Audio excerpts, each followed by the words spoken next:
Sticking on the topic of no landing, let's bring in our next guest who says that we may be running out of runway. Jim Bianco, Bianco Research President. Jim, great to see you as always. We'd love to get your take on our discussion here on no landing. Is it a real thing?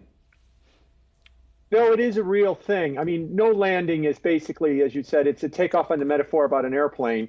And it just means that the economy's not going to slow down. It's not going to go in recession. It's not going to have a soft landing. It's going to continue to grow. And the fear is if it continues to grow, the Fed has no reason to cut rates. And there's heightened concern that inflation will not hit their 2% target because the economy's growing. And they might even continue to start raising rates. And you've seen that just this week now. The market is starting for the first time this cycle to price in more than what the Fed is suggesting. It's always been pricing in less. It's always been talking about pauses and step downs and pivots, but now it's pricing in more, and that we've got an expectation that the Fed's going to go to 5.5 in June, and it may not stop there if the economy continues to move forward. Jim, maybe I'm just getting caught up in the language here, but the idea that no landing, I just hate the analogy because eventually the plane has to land, whether it's now, whether it's later, the landing has to happen, right? And I guess I'm just wondering, if it's not landing, are we looking at another decade-long economic expansion? It doesn't feel that way, does it? No, it doesn't feel that way. But I think what people are expecting is that inflation, everything comes back to inflation. It's all about inflation. What they want or what they are hoping for, both at the Fed and on the street, is that the inflation rate's going to hit 2%. Well, the only way that it's going to do that, at least the belief is, the economy has to slow. And if it doesn't slow, then the inflation rate stays up. And if the inflation rate stays up, the Fed keeps hiking. And eventually they hike to some number, as you mentioned, Bullard, 7%, or whatever number it takes to actually break the economy. There's an old adage, the Fed keeps hiking until something breaks. I could summarize what I just said. We've raised rates to 5%, nothing's broke. So let's go to 6 and see if we break something. Let's go to 7 and see if we break something. Wherever we have to break something. So yeah, eventually the economy will land, but until it does, the heat's going to be on when it comes to interest rates. They're going to continue to stay up and maybe go higher. Jim, on the topic of 2% inflation, I'm curious to hear your thoughts. So Fed Chair Powell said that he and his colleagues aren't going to budge on that long-term inflation target. But then some investors are saying that we're going to have to settle for 3 to 4%, that there are factors that interest rates can't quite fix, like, supply chains moving closer to home, making things higher, these post-COVID factors that will make us have to accept 3 to 4% inflation. Do you think the Fed will get back down to the 2% inflation target eventually?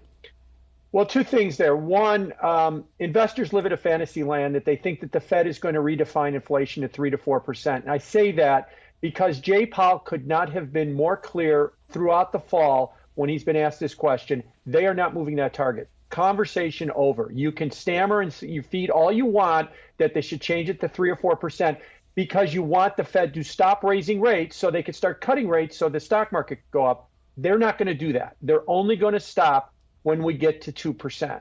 Now, can they get to 2%? This is a very sticky problem. You mentioned supply chains. They're looking at, labor hoarding and tight labor markets with large wage increases. I've argued this is a post-COVID economy. Now, that's a fancy term. What does that mean? It's different. Everybody keeps talking about this is so uncertain. We don't know what's going on. The labor market's confounding everybody. Yes, because all the rules up to 2019 don't work anymore.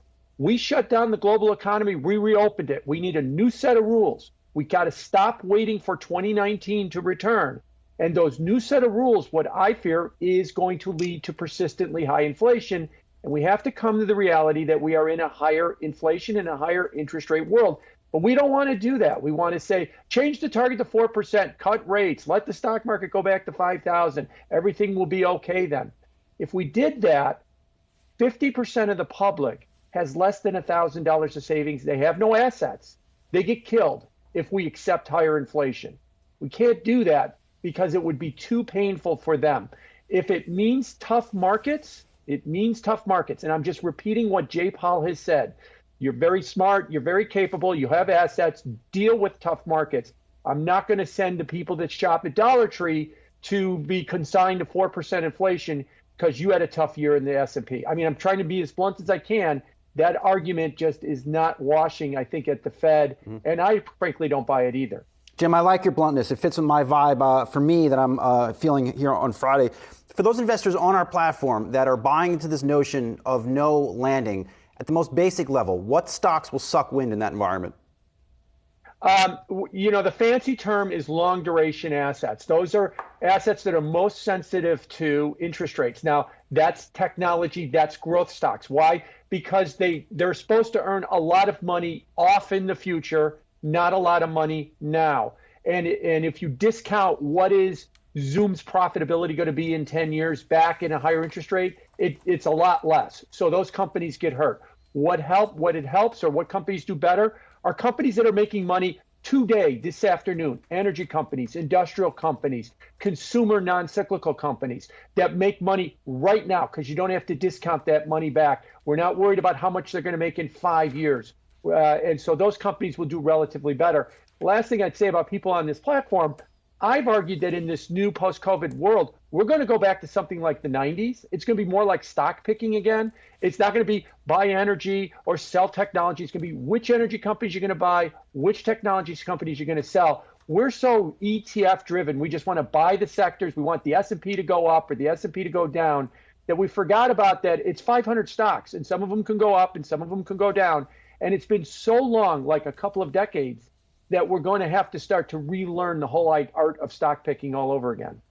I mean, just to pick up on what you were saying about, even if it's individual stocks within these groups, about energy and consumer staples, for example, those groups haven't done so hot this year, right? Because the paradigm, the view, the sentiment has not been what you're talking about. What's going to change it? What's going to convince people that no landing isn't real and that, things are not going to go as the market is pricing in right now? Those companies haven't done so hot this year because up until literally a week or so ago, the idea was the Fed's going to stop, then they're going to pivot, rates are going to go down. So all of the, the FANG stocks plus Microsoft, Nvidia, and Tesla, they've actually accounted for over half the gain in the S&P, just 8 stocks. And the other 492 have accounted for less than those 8 stocks. So that has been what has been driving the market. But if we're going to pivot now, use that Fed term, that we're going to see the Fed go beyond 5% to 5.5%. We're going to be worried that inflation is going to be sticky. Then those FANG stocks, those growth stocks are going to suffer. And then all of those cyclical stocks and those companies that are making money today, not what are they going to make in 5 years, they should rotate back into being in favor. Jim, you always crush it for us. Be sure to follow Jim on Twitter, Bianco Research. Always a good follow. Jim Bianco, Bianco Research President. Thank you so much. And thank you to our very own Alexandra Semenova. Appreciate it. Thank you.